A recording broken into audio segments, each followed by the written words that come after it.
प्यारे बच्चों नमस्कार। आप सभी का मेरे YouTube चैनल स्वास्थ्य क्लासेज में स्वागत है। प्यारे बच्चों, इस वीडियो में हम लोग राष्ट्रकूट वंश के महत्वपूर्ण प्रश्नों को हल करेंगे जो आने वाले सभी परीक्षाओं के लिए महत्वपूर्ण साबित होंगे। प्यारे बच्चों, प्रश्नों को हल करने से पहले आप लोग सबसे इस चैनल को सब्सक्राइब कर लीजिए। तो चलिए प्यारे बच्चों, इस वीडियो का पहला प्रश्न है, राष्ट्रकूट वंश की स्थापना किसने की? कृष्ण प्रथम ने, ध्रुव ने, अमोघवर्ष ने या फिर दंती दुर्ग ने? इस प्रश्न का सही उत्तर है प्यारे बच्चों विकल्प डी, दंती दुर्ग ने। प्रश्न नंबर 2, एलोरा और सामंतगढ़ का ताम्रपत्र अभिलेख किसका है? इंद्र तृतीय का, गोविंद तृतीय का, दंती दुर्ग का या फिर कृष्ण तृतीय का? इस प्रश्न का सही उत्तर है एलोरा और सामंतगढ़ अभिलेख दंती दुर्ग का है, विकल्प सी।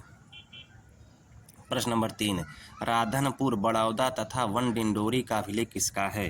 राधनपुर, बड़ौदा तथा वन डिंडोरी का अभिलेख किसका है? ध्रुव का, अमोघवर्ष का, गोविंद तृतीय का या फिर कर्क द्वितीय का? इस प्रश्न का सही उत्तर है गोविंद तृतीय का, विकल्प सी। प्रश्न नंबर 4, संजन ताम्रपत्र अभिलेख किससे संबंधित है? संजन ताम्रपत्र अभिलेख किससे संबंधित है? दंती दुर्ग से, कृष्ण प्रथम से, गोविंद चतुर्थ या फिर अमोघ वर्ष से? इस प्रश्न का सही उत्तर है विकल्प डी, अमोघ वर्ष से। प्यारे बच्चों, ये प्रश्न अगर आपको उपयोगी लग रहे हो परीक्षा की दृष्टि से तो इस चैनल को अवश्य सब्सक्राइब करिए। धन्यवाद। प्रश्न नंबर 5, कमलपुर अभिलेख किससे संबंधित हैं? ध्रुव, गोविंद तृतीय, इंद्र तृतीय, कर्क द्वितीय? इस प्रश्न का सही उत्तर है इंद्र तृतीय से, विकल्प सी। प्रश्न नंबर 5, काम्बे और सांगली का अभिलेख किसका है? काम्बे और सांगली का अभिलेख किसका है? कृष्ण तृतीय का, अमोघ वर्ष का, गोविंद चतुर्थ का या फिर दंती दुर्ग का? इस प्रश्न का सही उत्तर है प्यारे बच्चों गोविंद चतुर्थ का, विकल्प सी। प्रश्न नंबर 7, कोल्हापुर, देवली और कर्नाट का लेख किसका है? इंद्र तृतीय का, कृष्ण तृतीय का, गोविंद चतुर्थ का या फिर गोविंद तृतीय का? इस प्रश्न का सही उत्तर प्यारे बच्चों कृष्ण तृतीय का, विकल्प सी, विकल्प बी। प्रश्न नंबर 8, राष्ट्रकूट काल में किस भाषा के साहित्य की उन्नति हुई थी? मराठी और प्राकृत भाषा की, कन्नड़ और संस्कृत भाषा की, तमिल और तेलुगु भाषा की, हिंदी और पाली भाषा की? इस प्रश्न का सही उत्तर है कन्नड़ और संस्कृत भाषा की, विकल्प बी, कन्नड़ और संस्कृत भाषा की। प्रश्न नंबर 9, आदि पुराण की रचना किसने की? आदि पुराण की रचना किसने की? महावीराचार्य ने, अमोघवर्ष ने, जिनसेन ने या फिर शक्तिभद्र ने?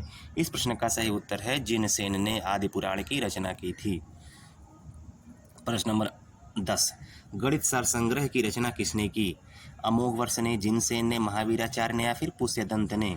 इस प्रश्न का सही उत्तर है गणित सार संग्रह की रचना महावीराचार्य ने की थी। प्रश्न नंबर 11, कविराज मार्ग की रचना किसने की? गोविंद तृतीय ने, दंती दुर्ग ने, अमोघ वर्ष ने या फिर ध्रुव ने? इस प्रश्न का सही उत्तर है कविराज मार्ग की रचना अमोघ वर्ष ने की थी, अमोघ वर्ष ने की थी। प्रश्न नंबर 12, अभिलेखों में राष्ट्रकूटों को किससे संबंधित किया गया है? सूर्यवंश से, नागवंश से, यदुवंश से या फिर गुप्त वंश से? इस प्रश्न का सही उत्तर है अभिलेखों में राष्ट्रकूटों को यदुवंश से संबंधित किया गया है। प्रश्न नंबर 13, किस अभिलेख में कहा गया है कि जिस प्रकार कृष्ण के जन्म के कारण यदुवंशी अपराजय हो गए, उसी प्रकार गोविंद तृतीय के जन्म के कारण राष्ट्रकूट अपराजय हो गए?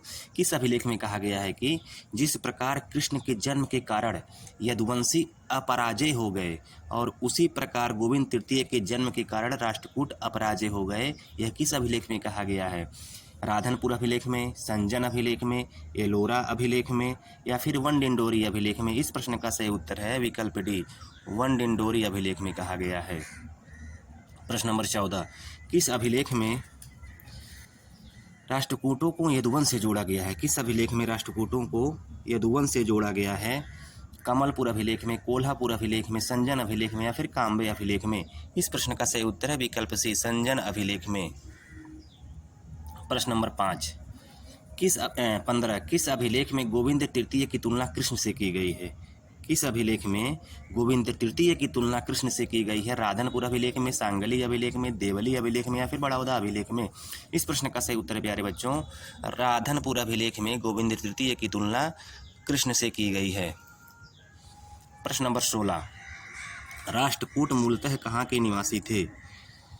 कर्नाटक के, महाराष्ट्र के, आंध्र प्रदेश के या फिर गुजरात के? इस प्रश्न का सही उत्तर है कि राष्ट्रकूट मूलतः महाराष्ट्र के निवासी थे। प्रश्न नंबर 17, राष्ट्रकूटों की मातृभाषा क्या थी? प्राकृत, मराठी, संस्कृत या फिर कन्नड़? इस प्रश्न का सही उत्तर है कन्नड़, विकल्प डी। प्रश्न नंबर 18, दंत दुर्ग के माता पिता का क्या नाम था? भवनागा और इंद्र प्रथम, लक्ष्मी और कृष्ण प्रथम, शांति और कर्क द्वितीय, मंजुला और ध्रुव? इस प्रश्न का सही उत्तर है विकल्प ए। दंत दुर्ग के माता का नाम भवनागा तथा पिता का नाम इंद्र प्रथम था। प्रश्न नंबर 29, दंत दुर्ग के सिंहासनारोहण के समय गुजरात के काठियावाड़ क्षेत्र में किसका आक्रमण हो रहा था? पल्लव राजा नंदीवर्मन का, चालुक्य शासक कीर्तिवर्मन द्वितीय का, अरब सेनापति जुनेद का या फिर गुर्जर प्रतिहार राजा वत्सराज का? इस प्रश्न का सही उत्तर है अरब सेनापति जुनेद का आक्रमण हो रहा था। प्यारे बच्चों, यह प्रश्न अगर परीक्षा की दृष्टि से आप लोगों को उपयोगी लग रहे हो तो चैनल को सब्सक्राइब अवश्य करिए। प्रश्न नंबर 20, दंत दुर्ग ने कहाँ पर हिरण्यगर्भ महादान यज्ञ संपन्न कराया था? मान्यखेट में, बादामी में, एलोरा में या फिर उज्जैन में? इस प्रश्न का सही उत्तर है विकल्प डी, उज्जैन में। प्रश्न नंबर 21, प्रश्न नंबर 21, विद्वानों के अनुसार सर्वप्रथम किसने मान्यखेट को अपनी राजधानी बनाई? कृष्ण तृतीय ने, अमोघ वर्ष ने, ध्रुव ने या फिर दंती दुर्ग ने? इस प्रश्न का सही उत्तर है मान्यखेट को सर्वप्रथम अपनी राजधानी अमोघ वर्ष ने बनाई थी, विकल्प बी। प्रश्न नंबर 22, दंत दुर्ग की राजधानी क्या थी? दंत दुर्ग की राजधानी क्या थी? मान्यखेट, मयूरखिंदी, बादामी या फिर कन्नौज? इस प्रश्न का सही उत्तर है दंत दुर्ग की राजधानी मयूरखिंदी थी, विकल्प बी। प्रश्न नंबर 23, विद्वानों ने प्रारंभिक राष्ट्रकूट शासकों को क्या कहा? सामंत राजा, सेनापति, प्रशासनिक अधिकारी या फिर स्वतंत्र शासक? इस प्रश्न का सही उत्तर है विकल्प सी, प्रशासनिक अधिकारी। विद्वानों ने प्रारंभिक राष्ट्रकूट शासकों को प्रशासनिक अधिकारी कहा। प्रश्न नंबर 24, राष्ट्रकूट प्रारंभ में किस राजवंश के अधीन थे? पल्लवों के अधीन, प्रतिहारों के अधीन, चालुक्यों के अधीन या फिर चोलों के अधीन? इस प्रश्न का सही उत्तर है विकल्प सी, चालुक्यों के अधीन। प्रश्न नंबर 25, एलोरा का कैलाश मंदिर किसने बनवाया? एलोरा का कैलाश मंदिर किसने बनवाया? कृष्ण प्रथम ने, ध्रुव ने, गोविंद तृतीय ने या फिर अमोघ वर्ष ने? इस प्रश्न का सही उत्तर है प्यारे बच्चों विकल्प ए, कृष्ण प्रथम ने। प्यारे बच्चों, अगर ये सारे प्रश्न आपको परीक्षा की दृष्टि से महत्वपूर्ण लग रहे हों तो इन प्रश्नों को जरूर इस चैनल को जरूर सब्सक्राइब करिए और ये सारे प्रश्न जो हैं परीक्षा की दृष्टि से महत्वपूर्ण हैं। प्रश्न नंबर 26, धारावर्ष किसकी उपाधि थी? दंती दुर्ग की, कृष्ण प्रथम की, ध्रुव की या फिर इंद्र तृतीय की? इस प्रश्न का सही उत्तर है विकल्प सी, ध्रुव की। किस राष्ट्रकूट शासक ने सर्वप्रथम उत्तर भारत अभियान करके त्रिपक्षीय संघर्ष में भाग लिया था? किस राष्ट्रकूट शासक ने सर्वप्रथम उत्तर भारत अभियान करके त्रिपक्षीय संघर्ष में भाग लिया था? गोविंद तृतीय ने, ध्रुव ने, कृष्ण तृतीय ने या फिर अमोघ वर्ष ने? इस प्रश्न का सही उत्तर है विकल्प बी, ध्रुव ने। प्रश्न नंबर 28, यह कथन किस शासक के लिए है कि उसके राजा बनने से राष्ट्रकूट अजय हो गए? उसके राजा बनने से राष्ट्रकूट अजय हो गए। ध्रुव के लिए, दंत दुर्ग के लिए, गोविंद तृतीय के लिए या फिर कृष्ण प्रथम के लिए?